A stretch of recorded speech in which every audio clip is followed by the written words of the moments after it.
Sir, આજે કોડીનારની અંદર 5 લોકો વિરુદ્ધ ગુસ્સી ટોકની કલમ લગાવવામાં આવી છે. કોણ છે આ 5 લોકો? શું કારણ છે આ કલમ લગાવવી પડી?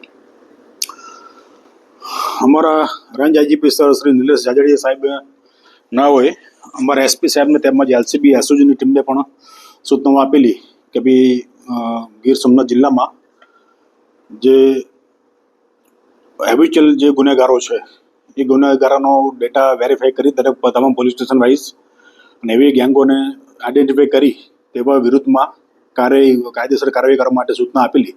જે અનુસંધાને અમારે એલસીબી પોલીસ ઇન્સ્પેક્ટર એબી જાડેજા તથા તેમની ટીમે આ તમામ ગુનેગાર ટોળકીઓનો ગુનાહિત ઇતિહાસનો અભ્યાસ કરી અને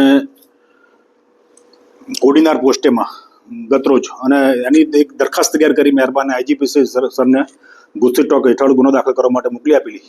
જેને આઈજીપી સાહેબે મંજૂરી આપતા ગતરોજ આજરોજ કોડીનાર પોસ્ટે ગુના રજિસ્ટર નંબર 1688/2024 દી ગુસ્સી ટોકની કલમ 312 પેટા કલમ 2 તથા 3(2) તથા કલમ 3(4) મુજબનો ગુનો રજીસ્ટર કરવામાં આવેલ છે. એ ગુનામાં જે આરોપી છે એમાં જે મુખ્ય આરોપી છે, જે ગેંગ લીડર જે કહેવાય તેવા મહેશભાઈ મકવાણા, હરેશભાઈ ચીકુભાઈ દમણિયા, રમેશભાઈ વીરાભાઈ ચુડાસમા, મુનાભાઈ મુન્નો નજીરભાઈ નોહવી તથા રફીક ઉર્ફે બોરો સુલેમાન સેલોત ગાંચી, આ 5 વિરુદ્ધમાં ગુસ્સી ટોક હેઠળ ગુનો દાખલ કરવામાં આવેલ છે. કેટલાની ધરપકડ કરવામાં આવી છે? હાલમાં 4 આરોપીની અત્યારે અટક કરેલ છે, રાઉન્ડ અપ કરેલા છે.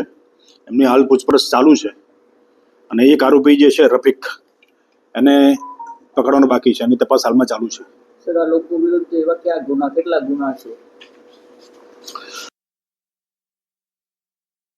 તેના વિરુદ્ધમાં છેલ્લા 10 વર્ષમાં 10 ગુના દાખલ થયેલા છે કોડીનાર પોલીસ સ્ટેશનમાં. એવી રીતે હરેશભાઈ ચીકુભાઈ દમણિયા છે, તેના વિરુદ્ધમાં જિલ્લાના અલગ અલગ પોલીસ સ્ટેશનમાં કુલ 8 ગુના દાખલ થયેલા છે છેલ્લા 10 વર્ષમાં. પછી રમેશભાઈ વીરાભાઈ ચુડાસમા છે, એના વિરુદ્ધમાં કોડીનાર પોલીસ સ્ટેશનમાં 5 ગુના દાખલ થયેલા છે. પછી જે મુનાફ ઉર્ફે મુન્નો છે, એના વિરુદ્ધમાં કોડીનાર પોલીસ સ્ટેશનમાં છેલ્લા 10 વર્ષમાં 3 ગુના દાખલ થયેલા છે. અને જે રફીક ઉર્ફે બોરો સુલેમાન ગાંચી છે, એના વિરુદ્ધમાં કોડીનાર પોલીસ સ્ટેશનમાં કુલ 15 ગુના દાખલ થયેલા છે. એટલે આ બધા હેબિચ્યુઅલ